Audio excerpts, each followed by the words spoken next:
അസ്സലാമു അലൈക്കും വറഹ്മത്തുള്ളാഹി വബറകാതുഹു. എൻ്റെ പ്രിയപ്പെട്ട സഹോദരി സഹോദരന്മാരെ, ബാങ്കിൻ്റെ അലേലികൾ പലപ്പോഴായി നമ്മുടെ കാതുകളിൽ വന്നടിക്കാറുണ്ട്.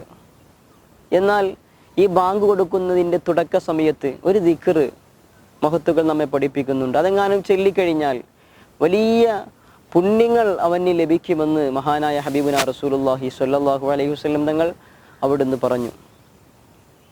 ഏതെങ്കിലും ഒരു മനുഷ്യൻ ബാങ്കിൻ്റെ ആരംഭഘട്ടത്തിൽ مرحبا بالقاءل عدلا مرحبا بالصلاة أهلا എന്നുള്ളൊരു ചെറിയ ദിക്ർ അവനെങ്ങാനും ചൊല്ലിക്കഴിഞ്ഞാൽ 1000 നന്മകൾ അവനിൽ അള്ളാഹു രേഖപ്പെടുത്തും എന്ന് മാത്രമല്ല 20 ലക്ഷം തിന്മകൾ അവനിൽ നിന്ന് മായ്ച്ചു കളയും, 20 ലക്ഷം പദവികൾ അവനിൽ അള്ളാഹു നൽകും എന്ന് മഹത്തുക്കൾ വിശദീകരിക്കുന്നുണ്ട്.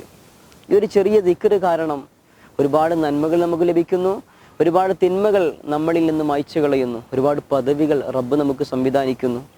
നാം ഈ ദിക്ർ പഠിച്ചു വെക്കണം. ബാങ്ക് പലപ്പോഴും പല സ്ഥലങ്ങളിലായി വാഹനത്തിലൂടെ യാത്ര ചെയ്യുമ്പോഴും അല്ലെങ്കിൽ അങ്ങാടിയിൽ നിന്നും വീട്ടിൽ നിന്നുമൊക്കെ ബാങ്കുലി നമ്മൾ കേൾക്കുന്നവരാണ്. ഈ സമയത്ത് ഈ ദിക്ർ പഠിച്ചു വെച്ച് ആ സമയത്ത് നമ്മൾ പറഞ്ഞു കഴിഞ്ഞാൽ നാം അറിയാതെ ഒരുപാട് ഗുണങ്ങൾ നമുക്ക് ലഭിക്കാൻ അത് കാരണമാകും. അല്ലാഹു സുബ്ഹാനഹു വ തആല ഈ ദിക്ർ പഠിക്കാനും ബാങ്കിൻ്റെ ആരംഭത്തിൽ ചൊല്ലാനും അല്ലാഹു തൗഫീഖ് നൽകുമാറാകട്ടെ.